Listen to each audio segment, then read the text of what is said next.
Well, hey, everybody, it's another Tuesday. We are mid-August. We're looking at Tuesday, the 13th. And although I got hot topics behind me, today we got the deep dive. And this is a guy, our guest speaker, Adam South. He's one of the anywhere, we'll call him trainers, educators, career development guys extraordinaire. And when I say real coach, I'm going to let him explain what that means. So it's not just an adjective, but something that's really important. So, ladies and gentlemen, it's Adam South, and it's all about negotiation today.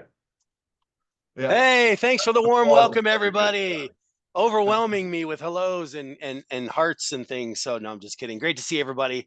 Thank you for showing up today. It sounds like you guys have a regular standing meeting to talk about your business and the state of the market and all of those things. So I'm glad I got invited to do this. Darwin's awesome. And yes, so that's my name. My title is somewhere in there, I'm sure. Yes, I work with this currently with the C21 University Learning Team, and I also lead the Real Coaching Program for Century 21. But I don't leave my CB folks out because that's where I came from a little bit more than about a couple years ago.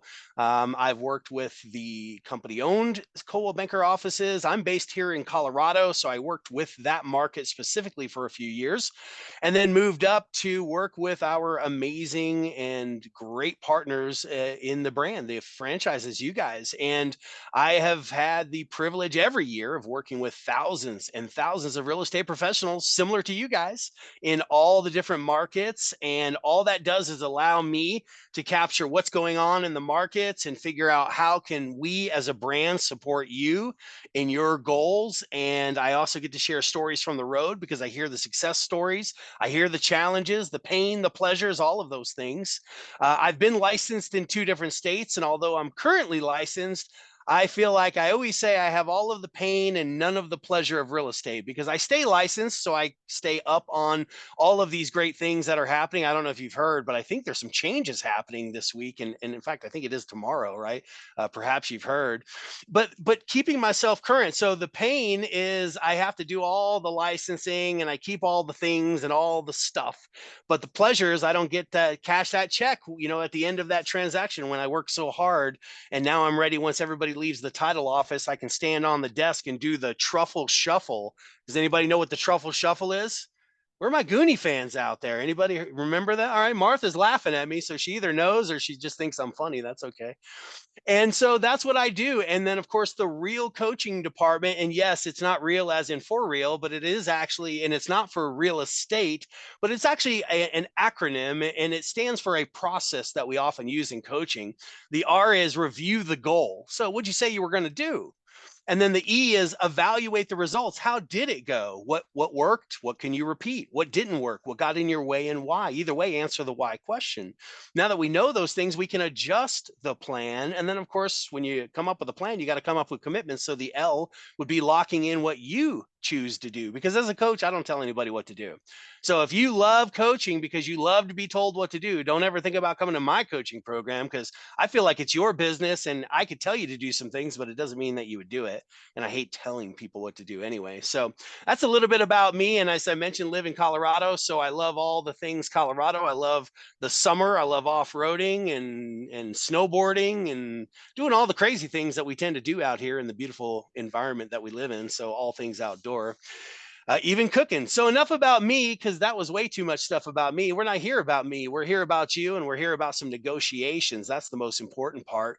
But before I do, if you've never worked with me, well, lucky you up until now, but now you're stuck with me at least for a little while. I always like to start my sessions with hearing a little positivity.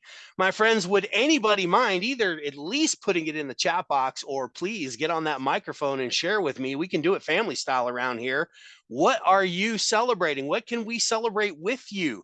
What are you feeling good about? Doesn't always have to be work. Work's always good, but maybe you got something going on in your world, your life that you want to let others know about. I always want to give people a few minutes to share in the celebration. So what do you got?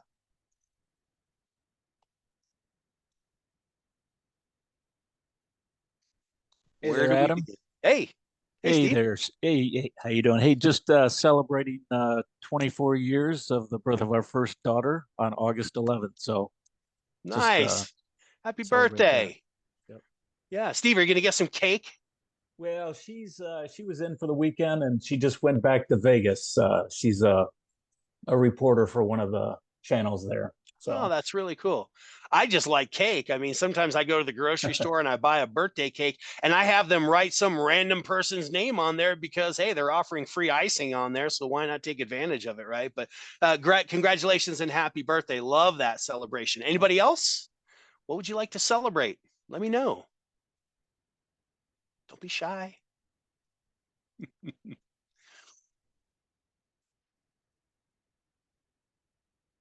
Good stuff. Everybody just doesn't want to brag. Sherry says vacation Oh. starting Thursday. That's good for a few days. Hey, there's another one here too. Oh, what do you got? Oh, hey. I'm going to be a grandfather in 1 month. Congratulations, Grandpa. You don't look a day over 21. So Thank you. that's great news, and keep looking handsome back there. I love it. The Fenton office is on, so we're celebrating that. Hello, everybody in the Fenton office. Love that. All right, so we got a few things. And hey, keep it in mind, maybe there's some pain out there too. Maybe we could talk about that. Maybe we'll see how it links to the content that I wanted to share with you. Hey, Lydia, my granddaughter is an actress. She just joined the Screen Actors Guild, I think is what that stands for, in case anybody's asking. My first listing and closing this week. Congratulations. A little business in the mix. Got family, got work. I'm feeling good. Everybody else feeling good? All right. Yeah, congratulations, everybody. All right, so I got some visuals for you visual learners. I know I like it too, but I'm just calling you out. And please feel free. You know, I prefer to have engaging environments, if you haven't noticed already. So to me, it's all about asking questions, sharing ideas. I know what's in this deck. I have shared this content probably more times than I can count. And then again, I can't count very high. But I hope that you'll play along with me. I hope that you'll get the most out of this session. I hope you didn't show up to just listen to it like a podcast while you multitask in the background, but rather get the most from this and share your wisdom in the room. Because listen, there's no dumb questions, only dumb people. Wait, no, that's not right. There's no dumb questions and no dumb people. So please feel free to engage, share your ideas. It really, I've always found it makes the best environment when you guys are collaborating. So, and plus you don't want to just hear me all the time. But one of the things I am required to share, because as mentioned, I am part of the Anywhere organization, although I spend the majority of my time with Century 21, the legal department says, hey, you better remind these individuals that they are all independent contractors. And I always laugh. I go, I don't think I have to remind them of that. But what I do need to remind you of is nothing that I'm going to share with you is a requirement, as any part of your affiliation with the brand. It's just merely best practices for you to consider what parts you would like to take and add into your business. I'm not going to make you do it. One thing that I do hope we do, I should say, the legal department says, hey, make sure you remind them there are apparently rules. I don't know when this started, but a long time ago, the TCPA, Telephone Consumer Protection Act. Listen, there are myths when it comes to calling and texting individuals. And this is an election year, my friends. I pay attention more to this slide than I ever do. And then I found out that apparently election information isn't considered that, so they get to bypass that. But hey, whatever it is, keep yourself out of potential liability, my friends. And if you get in trouble, hey, at least I warned you. So, all right. And so if you didn't get a picture of my face already, here I am. This is just my name and title. Just wanted to share that with you, but let's keep moving. I want to talk about today, and I'm going to ask you to lean into your chat box or get on that microphone with me, because I want you to answer this first question. But we're going to talk about why negotiation even matters. I'd love to share some tactics and tools with you and see how you would apply them in your real estate business, or for all the parents I was hearing about, or grandparents, how you might be able to use some of this in just your day-to-day navigation. And then we'll talk about what's left, what's next. So the first question you can see here, but don't pay attention to that. Listen to this. I wanted to ask you, when do you find yourself in a negotiation in real estate? Anybody willing to share with me, whether it be in the chat or on the microphone? Anybody? What would you like to say about that? When do you find yourself negotiating in real estate? Any examples? Oh, and congratulations, just closed on a condo yesterday. Love that. Okay, Lydia says that would be commission time is when we negotiate. Yes, during inspection we negotiate. Yeah, keep them coming in. There's a whole big list, I bet you'd say. What else? Yeah, the listing or buyer's consultation. Love that. When else? Occupancy, yeah. Appraisal time, yes. When else? From the first meeting, be it client or seller or other agents. Okay, I like that. Do you feel at times we are negotiating just to get the person's contact information, their lead information, so that way I can reach out to them in a future manner, right? So sometimes we say, hey, I'd love to get your phone number, and we end up negotiating down to an email or something of that nature. So it sounds like what you guys are telling me is we seem to negotiate throughout the whole process of real estate itself, from negotiating to just get contact information to negotiation at even the closing table at times and beyond. And what about that client for life? Negotiating and asking them to share, hey, who would they know that may have a real estate need? And you got to bring your value still, and you got to work through the process. Negotiation isn't just a word, but it is, in fact, a way to do business. But before we even talk about the way to do business, I would love to hear from you. And don't Wikipedia it. If anybody's willing to share in the chat box, or even faster, get on the microphone, how would you personally define negotiation? What would you say? Just curious. I mean, I'll share an example with you, but I'd like to hear it from you first. So how would you define negotiation? What do you think? That would be a back and forth conversation Okay. until everybody gets what they want, or not. Okay. Or not. Okay. Yeah. Well, negotiation, right? So it's a back and forth where both sides, although may having opposite goals, are trying to reach their goal, right? So yeah, a give and take to reach a mutual goal. Very good. Meeting of the minds. Thank you. Love that. Yeah, we talk about the meeting of the minds in real estate all the time. Anybody else? Negotiation. Are you hearing what's being said? What is your thoughts? What are your thoughts? All right, well, let's take a peek, right? So here's how Gerard Nierenberg, and I believe he is actually coined as one of the grandfathers or fathers of negotiation. I can't remember. You'll have to look him up, but of studying the art of negotiation, if I remember correctly. But this is how we define it. Listen to this one. So to reach an agreement such that all parties have their needs satisfied to the degree that they are internally motivated to fulfill their commitments and enter into subsequent negotiations and transaction with the same party. Now that's a mouthful, right? But if you hear what are some key words that stand out to you in this Gerard Nierenberg definition? Anything stand out to you? Word or words? Agreement, commitment. Agreement, commitment. Good. Thank you for those. Yeah. What else? Anything stand out as interesting? I Maybe think it's the between the internally words. motivated is a key part that comes up in there. Motivation is huge. Motivation is a key. Absolutely. Yes. And Satisfied.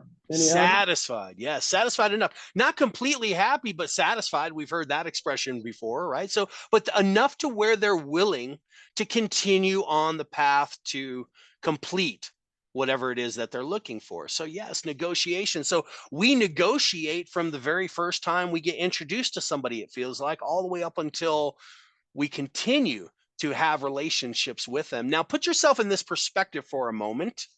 What would life be like? What would work be like if you were able to master every negotiation that comes your way? Give me some words that you would use to describe that moment, that feeling, that emotion. Fulfilled, successful. Fulfilled and successful. Yes. Less stress, perhaps, right? That's another one. Unrivaled.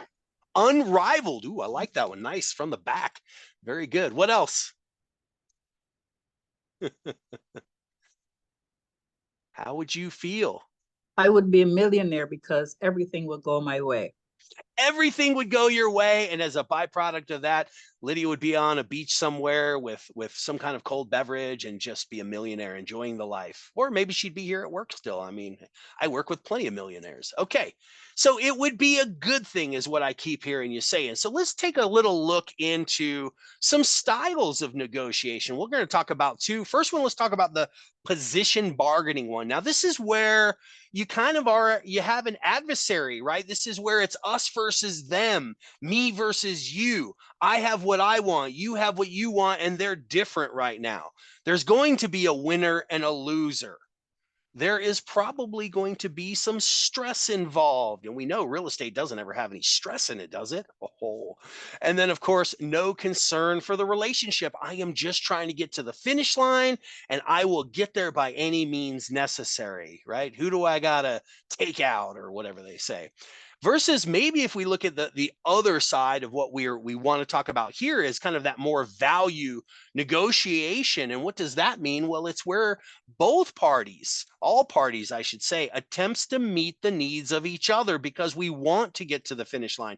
Have you ever been in a real estate transaction where you swear somebody in the mix is trying to sabotage the deal? It's like they almost don't want to get to the closing table, but yet buyer wants to buy, seller wants to sell. And if there's two agents involved, I'm sure both of them would like to be compensated for all the hard work that they've done or they're doing. So why is it there always seems to be, not always, but often there tends to be this feeling like somebody's not in it to win it, right? I mean, maybe that's just me. I in my past, I've worked with a lot of challenging situations like you have. Being more flexible. So not just digging your heels into the sand and saying, this is where I am, take it or leave it. We've certainly worked with clients probably in that manner, but also rather considering the entire offer. Just like we talk about contracts, right? Contracts is not just price. It's not just the highest. It's the highest and best. It's the price and terms. So let's consider the entire offer versus are we just digging our teeth into this one thing that is not allowing us to move forward. And then, of course, adding value to the relationship, because if you're doing those things, you're probably building a good relationship, reducing some of the stress. You're trying to help make all parties satisfied enough to where we can actually get things done. So with that said, then what is the way that we can do these things? So here are 5 that I would like to share with you. Now, I'll give you a minute to screenshot this or write it down. I mean, I think it's being recorded for those that aren't here today and those that just want to capture some of this detail again. Hello and welcome back. But we are going to talk about these 5 on your slide today. We're going to talk about in detail discovery questioning, contextual listening. We're going to talk about backtracking, but in a good way. I hate the word backtracking, but then owning objections and why should we consider removing some personal pronouns when we're so focused on pronouns this day and age, right? But I think it means a little something different, which we'll talk about. So these are the 5 I'd like to cover with you today, starting with number 1. And by the way, I'm going to go through these just to give you a little audio, but I hope you'll connect your brain to the audio that's happening or the visual that you're reading and ask yourself, which of these am I great at already that I feel confident in? And if there was an opportunity couple, 1 or 2 or more, which ones could I really increase, enhance, elevate, polish, whatever you want to call it, hone? First of all, in discovery questioning in a negotiation manner, we need to set aside any judgment. That's right. This is not the place to be Judge Judy up in here, but rather embrace all information without trying to put it into a little box just yet. So try to set aside judgment, which is difficult, especially for the real estate pros in the room that have done this a time or 10, and they're talking with their prospects or their clients, and they hear this path that the person's going down, and all of a sudden in your own mind, you're thinking, oh, here we go again, or, oh, I know what they need. And, oh, this is what they're really saying. Be cautious. Don't include the judgment into it because you might be wrong. And then number 2, be respectful. Whatever people share with you, just absorb it, listen to it, understand, try to be respectful of it and understand where they're coming from. Number 3, difficult for sellers. Where are my sellers in the room? Probably all of you, right? Sellers love to talk, but what we found is the best sellers love to listen. So don't provide all the answers. If you have you ever had a conversation when I'm going to go old school, see how I make the symbol of a phone because that's how old I am. So you ever been on the phone and you have a great 20-30 minute phone call and you hang up and you're like, God, that was a great call. And you look down at your notes and you've got nothing, because not because you weren't taking notes, but because they weren't really saying anything. You were giving all the answers. You were leading them down the path. And you may have misperceptions of where their space is at, where they feel they're at in this moment. So be cautious not to provide the answers. It'd be a better job to listen and have them tell you they don't know than you just assume, oh, I'm sure you know this, but here it is. Right? Don't provide the answers, because there's value in not providing the answers. What about exploration? Do you formulate questions? Are you curious? Do you ask a lot of questions? Right, that invite exploration. Ooh, would you tell me more about that? Or what did you mean by that? And then, of course, what if? Hey, what if this didn't work out? What if your contingency falls through? Does that mean you're out of the deal? Right? Could be, or maybe it's not. Maybe it's a chosen contingency. Maybe it's a comfort level thing. So what if? And then, of course, asking multiple questions, not just questions, but multiple questions, sometimes around the same issue, to strengthen your understanding. How many of you have taken a survey or some kind of multi-question evaluation and, a few minutes into it later, you're like, wait, didn't they just ask me this question? Or am I going crazy? Well, chances are maybe both. But the reality is that we tend to ask questions in slightly different formats because we want to see if the answer changes. If the answer changes, that means they were leaning into my question a little too much. I need to reframe the question so that way I can see, does their answer stay the same? If it does, then I have better clarity. I have a better understanding. All right, so we talked about discovery questioning a little bit, and I have just a reminder. So I asked you to listen to what I was saying and to figure out which ones do you feel are your strengths right now. If it was 1, 2, 3, 4, 5, or 6, which numbers, share them with me in the chat box. I'm just curious, which ones do you feel are your strengths currently of these 6 that we were talking about just a minute ago? What do you think?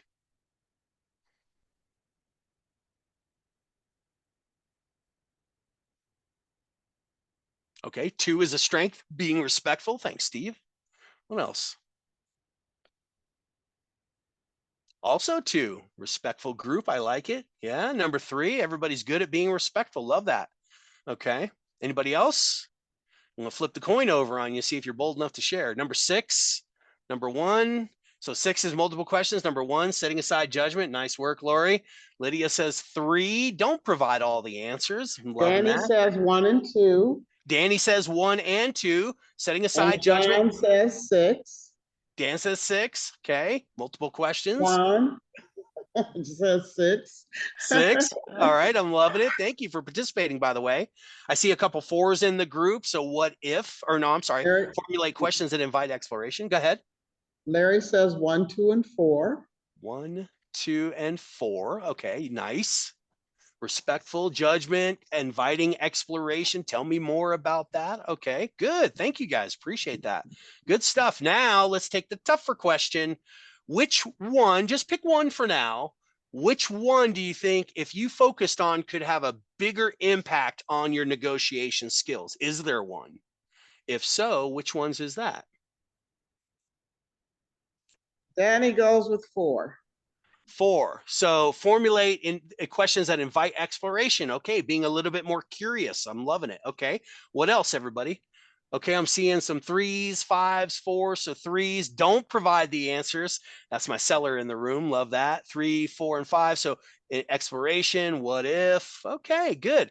Hey, this is great. I'm glad you guys are looking into this and finding your own, because each of you do great things within these 6. And you know what? Even myself, I could be better at. Sometimes I struggle with number 3 as well. For all my 3s in the room, I do think I do a good job of always trying to be respectful, and I do my best when I put on the hat, the right hat, then I try not to be judgmental. Now, listen, when that hat comes off, I'm probably just as judgy as the rest, right?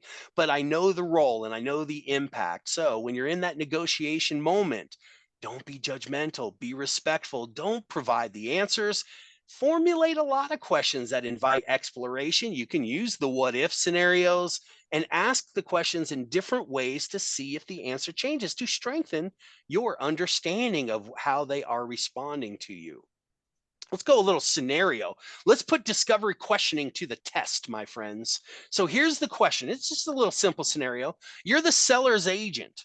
How would you use discovery questioning as part of your negotiations with the buyer's agent in the scenario where the buyer, I call him buyer A, submitted the highest offer, but has multiple contingencies? So you can see, I'm going to go back one slide. So buyer A submitted the highest offer, but has a bunch of contingencies. So let's take a look. These are the ones that I'm going to leave up there for discovery questioning. So what could you ask? What would you ask? What type of discovery questioning would you use? And these aren't the answers. This is just a way to do the discovery. What would you be asking buyer A's agent when you are the seller's agent? I would ask the buyer if those contingencies are set or if they are negotiable. Okay, so I would ask the buyer's agent, are these contingencies set or are they negotiable? Thank you. I appreciate that. What else?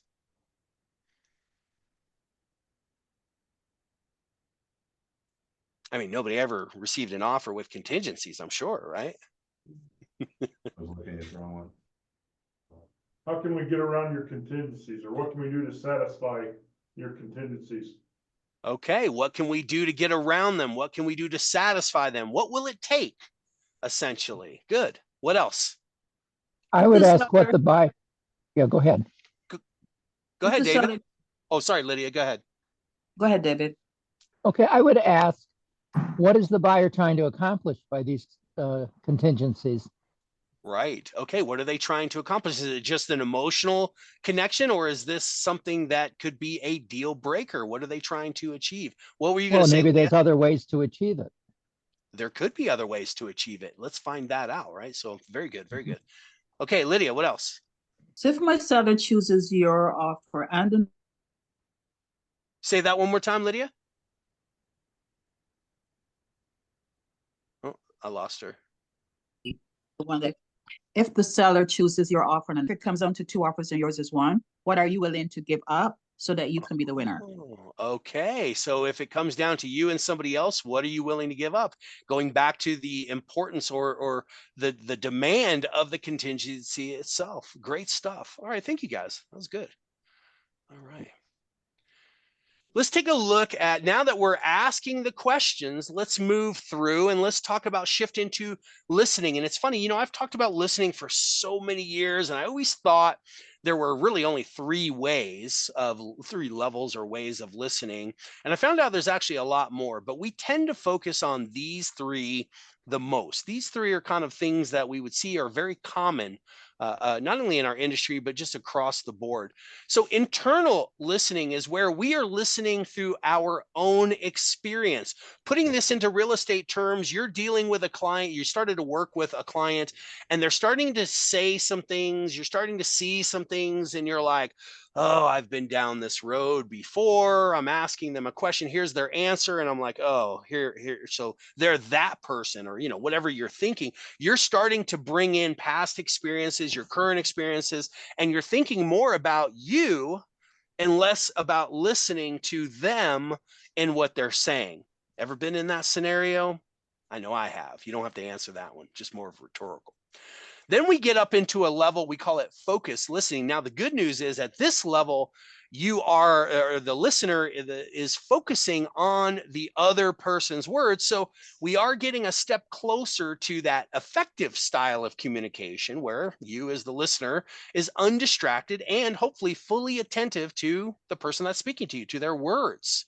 So now you're leaning in a little bit more. You're engaging, you're hearing them. You're not thinking about the other stuff. You are focused on the words that are being said.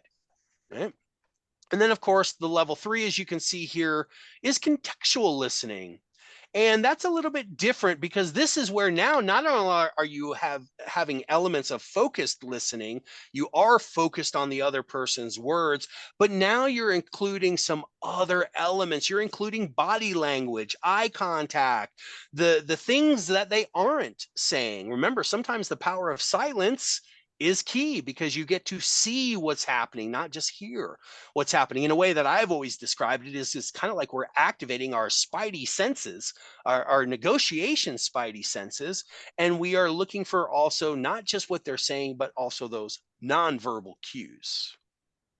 So as you think about your random go-to everyday style of listening, where do you fall? Do you fall in the internal? Right? I could ask you a question right now. Some of you, what are you thinking about right now as I'm talking to you? You're like, oh, it's noon in my time. I mean, I am kind of hungry. And I think I heard Panera show up to the break room, right? Or whatever's happening. Or focused. You are listening, but do you have the strength and ability to be able to read their words? Imagine if you were just on the phone, it would take away some of your ability to read the body language. You'd have to listen to the tonality of their voice, the pauses, and you would have to come up with your own. And it becomes even more difficult if you're trying to listen via text, via email, digital formatting. So in a negotiation series, when you're in there negotiating, what would be the best way to help you and them get to the finish line? At least face-to-face in some form or fashion might be recommended, so you can include those other elements of the contextual level of listening.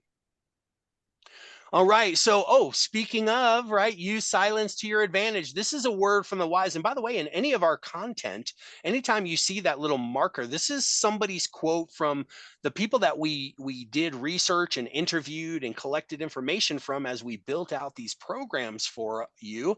And this particular person said, hey, I've become comfortable with silence.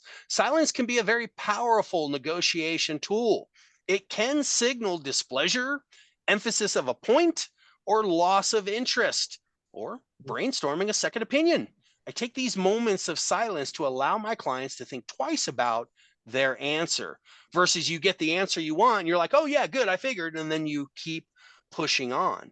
How long was that pause? What was their body language saying? I mean, listen, years and years ago, I got asked as part of what I was doing to take a body language reading course. It's been so helpful over the years, but I'll tell you this, you don't have to be a body language reading expert. I'm certainly not, to read some of the basic cues, right? What does this mean? Anybody know? Closed off, arms closed in, leaning back. I'm kind of removing myself from the moment a little bit. What does this mean? I'm just comfortable.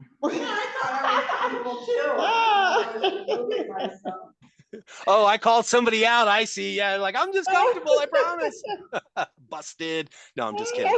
All right. How about this one? How about this one? What do you think I'm doing? Thinking or checking out the ceiling tiles, right? So you don't have to, I mean, those don't always mean they're right. So leaving a little silence in there. Now that I'm looking up, right? Or even better, for whoever that was in the room, I'm leaning back like this, and then I go, that works. That's really good. Right. So don't always assume, let the silence happen. Let it unfold a little bit. And I got a pop quiz for you. Just curious.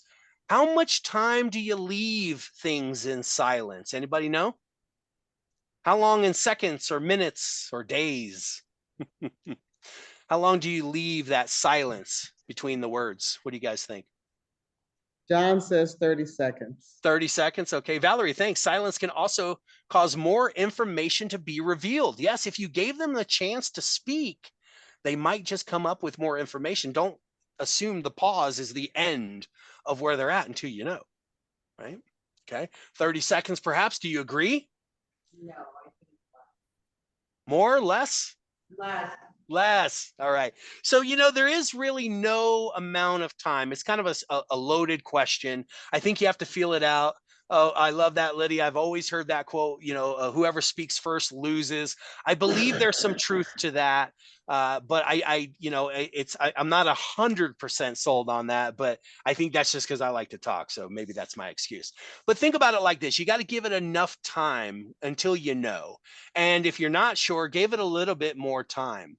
I know you got to move forward, especially in a negotiation. You've got some back and forths happening, especially if you're sitting across the table from someone, to read the body language. Give them a little bit of time. Maybe you do the 9-second pause as you sip on your invisible cup of beverage, or you just read the body language. And then I might say something. So, hey, I just, it looks like you're still thinking about the answer. Do you need some more time, or should I rephrase the question? What can I help with? Right? You can always step back in, but give it enough time. Don't force the answer, because it may not be the actual answer. Maybe the answer you want, or maybe the answer you think you want, but give them some time. And there's really no set time. And that's where the Lydia message comes in. If you speak too first, you might lose. So there, I do agree with it. All right, let's talk about backtracking just a little bit. And I told you earlier, I shouldn't say hate. I don't like the term backtracking, because there's actually, there are a couple ways to do the backtracking activity, but essentially what you're doing is affirming what you heard with the person. Because let's be honest, do you like to be heard? When you finally decide to speak with someone, they ask you a question, do you ever get frustrated when they don't listen to you? I know I do. And so I would imagine some in the room probably get a little frustrated as well when you ask me a question and now you're not listening. And so I think the backtracking really strengthens the response in showing that you are in fact listening. And you can do this a couple different ways. Number one, you're trying to do it for clarity, to make sure there's no point in negotiation if you're trying to solve the wrong problem, or if you're trying to solve a problem that doesn't exist, right? You might inadvertently end up creating a problem. So be mindful of that. Acknowledge and repeat. I like that. Yes. So whether we call it backtracking, or you can do it in a couple different forms, you can do parroting is what I call it. Some others call it as well, where you ever had a parakeet or been around one where you say it and they say it exactly how you say it? Well, that's what you're doing. You're repeating them verbatim, essentially parroting what they're saying. So that's one way. The other way, as you can see some of the examples here, is to paraphrase them, to kind of summarize, to put it in your own words, to be completely certain. This is, you have a contingency with your offer. Let me make sure I'm clear about this, or what I hear you're saying is. You can say it in a bunch of different ways. In fact, how do you say it? When you go to repeat what somebody says, do you preface it a little bit to make sure I'm on the right page with you, to make sure I understand you completely? How would you say it in the backtracking form? Anybody have an example of your go-to? Do you use a couple of them?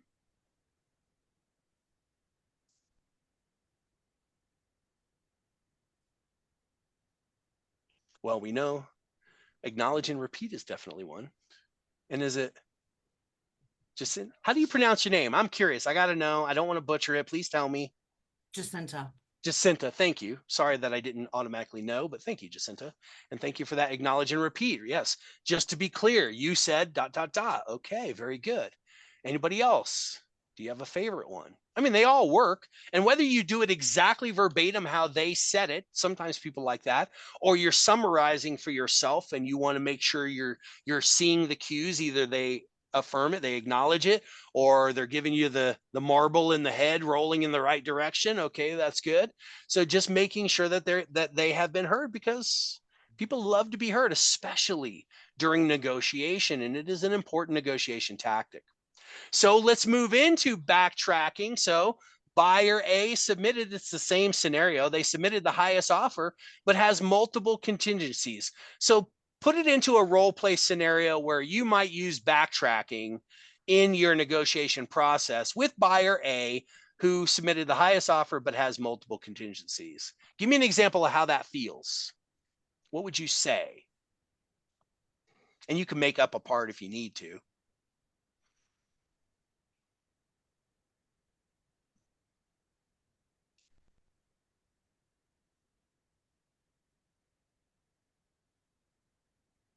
What if buyer A had a home to sell?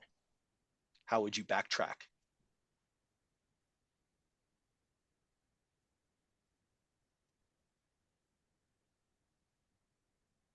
You might ask if it's absolutely necessary that that home be sold prior to that buyer moving forward. Okay, I like that. You might make some suggestions as to some other possibilities. Okay. You know. Good. Now that might fall under the discovery questioning. I love what you said with that, but I don't, backtracking would be a way to repeat what you've already heard or what you think you heard, and you're just trying to get clarity. So it might look something like this, but thank you for that share. That's definitely a great, because what you learn from backtracking, that might be the next step. You might say, okay, from there, so I am on the right page. Now we have a challenge. How do we move forward? And that might be the transition from where you backtrack into handling some form of objection. Okay, so, all right, to be clear, you want to buy this house, but you want whatever that is, this and that, and then this. And then how about we choose a few and present the offer? Okay, so backtracking, you're sitting down with your client. In this scenario, it's your client, and you're saying, okay, you want these things. Here are your contingencies. And then you are working forward with them because it could be a sticking point. But if I was the seller's agent and I was using backtracking, I might say, okay, buyer A's agent, I noticed that you have multiple contingencies. One of them is the sale of your home. And is that correct? Am I on the right track? Or you've got multiple contingencies that need to be addressed before you can, or you're willing to go to the closing table. Is that correct? Am I on the right track? Am I hearing you correctly? Whatever your backtracking statement is, but you're looking for confirmation. Yes, that is exactly what I said. Easy. Don't overthink this one. Just repeat what you heard in some form or fashion. Either repeat it exact or summarize it clear enough to where the person would agree with you. And don't assume that they're agreeing with you. Give them a moment. Maybe you have to give them a little pause in there to process what you repeated in case it's not the same thing. So backtracking is important. And my friends, I'm going to tell you right now, and I've spent a little bit of time on this one with you guys, is I believe this is the one that is most often missed. And it's a simple little thing. It could mean the difference, or maybe it doesn't for some, and that's okay. You have the skills to either layer it in or leave it out if needed, but you are determining that as you go through the negotiation process. So my personal recommendation is build a habit. Build a habit of repeating what people say in these negotiation moments, and you might find that it helps things out just a little bit, or at least keeps you on the same page. And I'll throw myself under the bus on this one, where I didn't do a good job of backtracking. And I was sitting down with a client and I was doing a little bit more of that level one listening, and I just rolled through and I assumed what they meant. And I started, in fact, this moves forward into owning objections. And because I didn't backtrack, I moved forward into owning objections that I thought I heard. And guess what?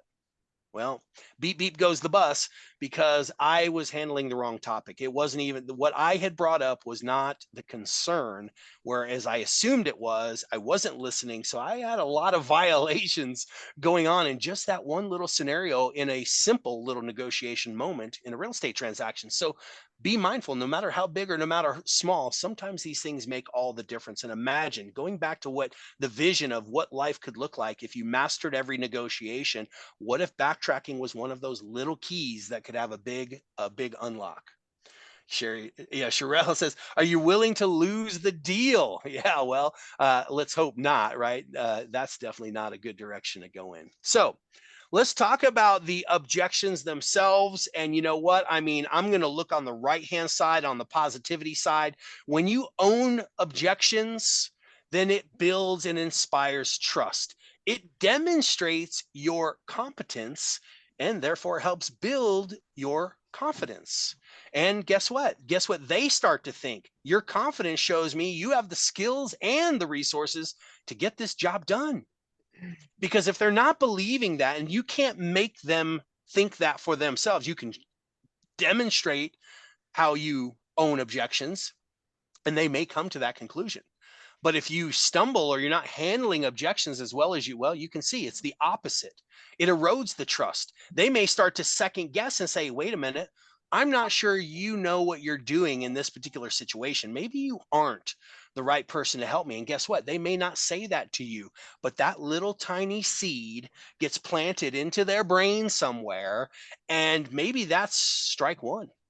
And they just they have this doubt and they're like, I don't know. And then something else happens. Maybe it's not even important. Maybe it's a small thing, but their brains take over. spent a lot of time talking about people's brains in my role. And that little seed pops, it sprouts, and now there's full on doubt. And now you're going to spend a lot of time, whether you know it or not, trying to recapture their trust. And that's difficult. So consider the objection side of how you own. And by the way, and I know you guys have a great facilitator of learning, so I'm never going to challenge that. But I will tell you, if you have interest in going through and meeting others within the network, and you want to take an objection owning class, that I just put the link into the university on September 10th. An owning objections session is coming up. You might have one in your brokerage before then, and that's fine. But I just thought I'd share something from the university in there that you can get. And that one's from C21. I did not have access to look into the CB calendar. That's why you'll probably do it here. But I just wanted to let you guys know in case you wanted to look into that a little further. But that one's into the C21 University. Okay. Going back to this, let's talk about owning objections a little bit, but I want to give you this format. This is one of the two styles that they go through in the owning objections workshop. Number one is clarifying the objection. This is going right back into that backtracking to make sure I hear you correct, right? You are unwilling to move forward unless ... Is that correct? And they say yes. Then you move into number two, which is showing empathy, right? And showing empathy is not conceding. It's not giving in. It's just expressing that, listen, I get it. I've slipped on those shoes. I understand where you're coming from. I know how you feel. Okay. So showing empathy, it's good to be able to make that connection to letting people understand that you can relate to them. So showing empathy. Number three, relating to the experience. Hey, you know what? You're not the only one that's ever felt this way. Others that I've worked with have felt this way too. So that's letting them know that they're not alone. This is not some crazy idea that they've had. Hey, you know what? I get it. In fact, I understand where you're coming from because I have worked with a lot of others that have felt that way. So you're relating their experience with others, and it tends to help people feel better about things because they're not crazy on an island. Number four, describe the benefit. This is where if they listen to what you're saying, they may find out there is another solution or a better way or an alternative or whatever it is you're trying to negotiate them into doing. And this doesn't always have to be with the opposite side of the table in the transaction. This could be your very own client. And it doesn't matter whether it's sell side or buy side. They may have a sticking point. Example, seller doesn't want to make any repairs. Hey, seller, I completely understand how you feel. In fact, several other listings that I've taken, the sellers did not want to do any repairs on the home at that time. But when they found out that it could jeopardize the transaction, and if you have a really good deal, was it worth the sticking point? So would you agree, if we get the right offer that is worthy of negotiation, that you would consider making some of the repairs? And then you see if they'll say yes. And if yes, then you've moved on past the objection, and now you're preparing for the next objection, because there's a lot of hurdles in this race. Or they say, no, absolutely not. And at least you know, well, now you haven't owned the objection, but you've tried to handle it in that moment where they hit you with the sticking point. Let me ask you this question. Has anybody ever heard the approach called feel, felt, found? Anybody? Feel, felt, found? I figured you did, Darwin. I knew it.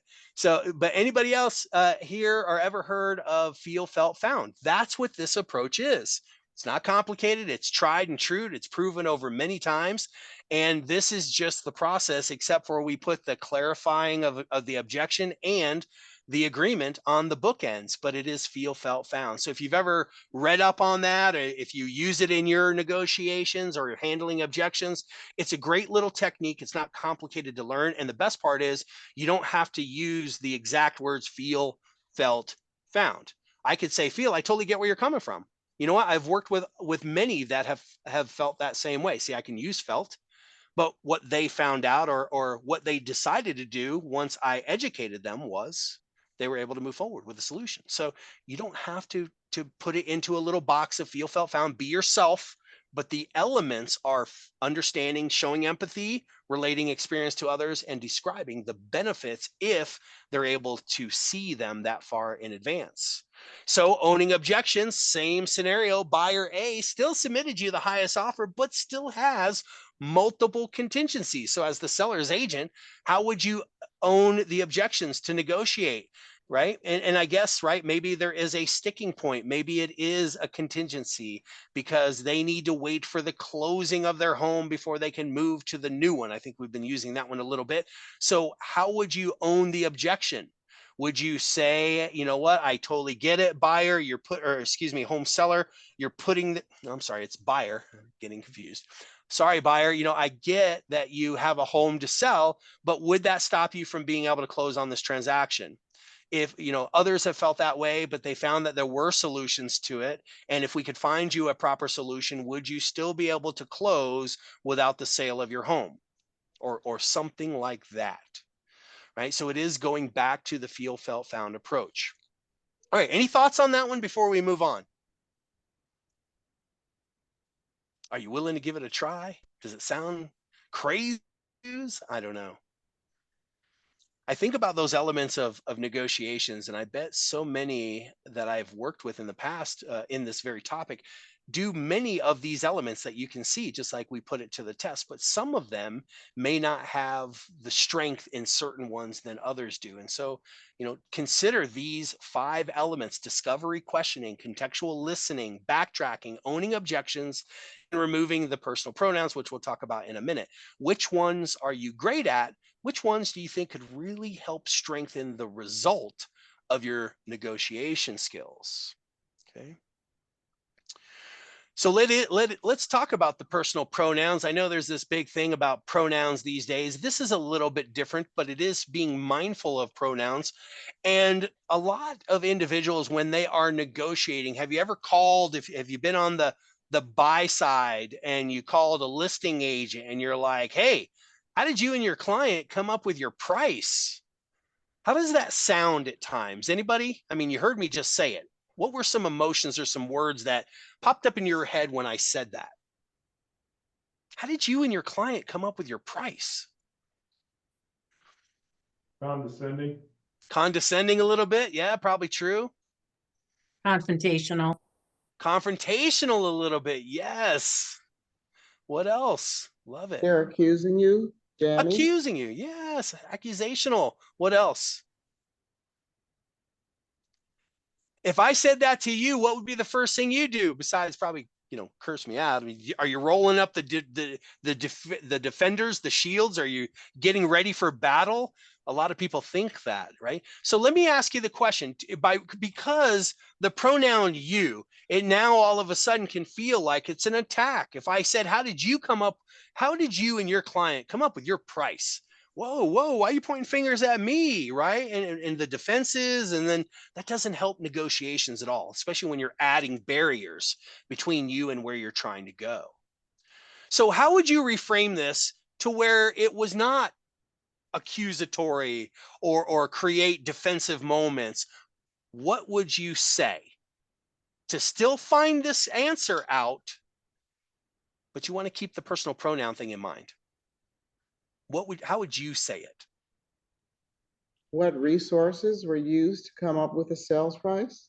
What resources were used to come up with the sales price? Do you see how she danced around keeping the word you? And it sounded like it was probably a little hard there for a moment, right? Because you're used to just making it personal. We make this a real estate transaction personal, don't we? That's our goal.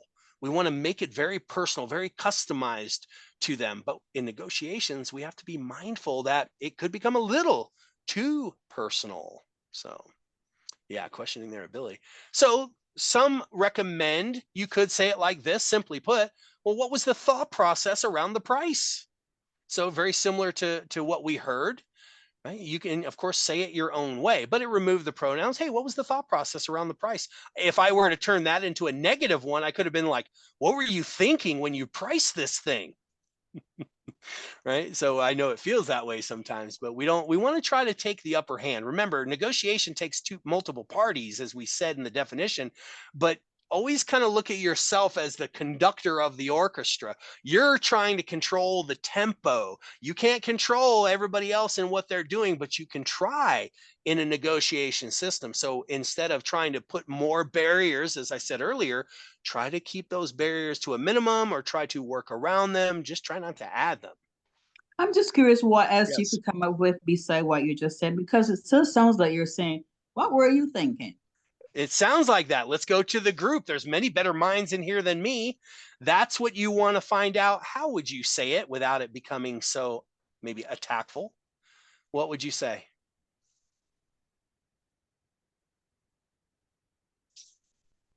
Well, I don't know. I was thinking that maybe I could say something like, but my client was thinking about the price and she was concerned because the others in here are a lot less.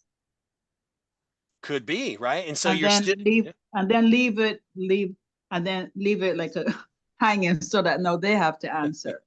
fair enough. Yeah. So you leave it open-ended because you want them to engage with you. And yeah, hey, you know, I don't know. I don't know that I would need to really modify this one a lot because this is how I would say it. But you know what? Each of you are different. So I might say, hey, how would you do it? So what are the comps in the area that not that you can share, but that's a little less when you're using the word you there, then it doesn't seem like a personal attack, does it? Well, that you can share. Or that you can share. I mean, I could emphasize it a little bit, but think about how you would say it and just try to remember that, you know, if we use personal pronouns at times, some, not everybody, and I'll tell you, this is a smaller one. Not everybody will be offended by that. But if you are trying to master the negotiation, you don't want to put any additional barriers. Think about how you would say it without adding in that personal pronoun because of those reasons we've talked about. In addition to, you know, being in a negotiation moment, you know, we like to negotiate with people that actually know what they're talking about. So you got to consider there are probably some stats out there that you can leverage in your negotiation process. I'll give you an example, right? Here's a few to consider. And you know, the good thing about these 5 is I truly believe that these are important to both seller and buyer because it has to do with the market and where that particular side of the transaction might fall in. Imagine if you knew average days on market and you're working with a buyer and this listing is 15 days past the average days on market. What does that tell you? Well, it tells you as a negotiator, you might be able to come in and offer a less competitive offer because the home's been sitting for a while. So not only does your ability to negotiate impact the outcomes, but also your knowledge and your professionalism of your craft is also a part where you can definitely leverage to negotiate. So be mindful of your stats and how that might play into where you have to negotiate. If we pull the pieces together and the buyer has a home to sell and that's the contingency, and the seller of the home they're trying to buy is like, well, I don't like that contingency, then guess what? The listing agent on behalf of the buyer might be able to say something like, well, you know, I totally get that, but I also noticed that your home's been on the market for a while and it sounds like we both have a little bit of time, and can we make our obstacles work together or something of that nature? And you could even layer in the feel, felt, found approach if you choose to. So my friends, here's the reality check. I challenge you to look at these 5 that we've been talking about. Maybe give yourself in your mind's eye a little self-score. 1 meaning, well, it's not my strongest one, to 5 says, hey, I'm the master of my domain. And give yourself a little score on each of these. 1 through 5, how do you view yourself as a strength of discovery questioning or contextual listening or backtracking, owning objections, or, as you can see here, removing personal pronouns? Once you give yourself a little score on those 1 through 5, 5 being the highest again, then you can go back and reflect a little bit. For every score that's 4 or higher, what is it that you do that contributes to your success in those categories? And for anything that's 3 or below, what could you do? How could you work on it if you wanted to increase your realities of these 5 elements of negotiations for future negotiations? All right, my friends. So that's something to think about. Now, I just wanted to ask a quick question. I know we're right at time, but did anybody find value in today's conversation? If so, would you? Okay, thank you. I appreciate that. I got a hand clap and everything. Two hands up. All right, all right, all right. You guys are great, man. You guys are just a fun, interactive group. It's like you do this all the time. Thanks, Steve. Thanks for Steve not giving me the driving finger on that one. That was good. So I appreciate that, Steve. And all right, my friends. Well, all that's left is everything. These are just the ways. But think about how important negotiation is to you, and remember, you can't just wake up and be awesome. I've tried. I keep waking up every day thinking I'm going to be awesome, but yet I got to put in the work to be where I want to be, and so do you, especially with negotiations. So think about how all this plays into your business and how it helps you with or without your goals. And I look forward to hopefully seeing you around the corner again sometime soon. Darwin, did I miss anything? I think the guy did a great job. So there's applause all the way around. Your energy, your knowledge, and so what we said for objective, you nailed it. Awesome. Well, So thank you. I everything appreciate we that. wanted to have delivered. So gang, I'm thinking as I wrote down a few notes for myself here today as to what's going to be the next few hot topics. And Adam, you set me up perfectly to be able to talk about our updated purchase agreement. Nice. And we're going to talk about how to negotiate our purchase agreements and our compensation as we move into the future. So if you haven't heard, as of yesterday, we do have a new purchase agreement. They're all getting updated with compensation on there. And I'm thinking that next week's hot topic, unless if there's something that comes up, that's what we're going to talk about, how to negotiate purchase agreements. And so review this once we get it loaded up to the HRC Agent Development Channel. So gang, one more time, give it up for Adam. I think we should have him back sometime. Let him take the topic, right? Well, Buddy, I whenever appreciate you, yeah, you guys are great. And yeah, lots of moments coming up with these changes where negotiations are going to be even more impactful than others because people don't understand what's going on. So they have their own concerns, they have their own objections, and you're going to be able to navigate through there. You understand how they feel.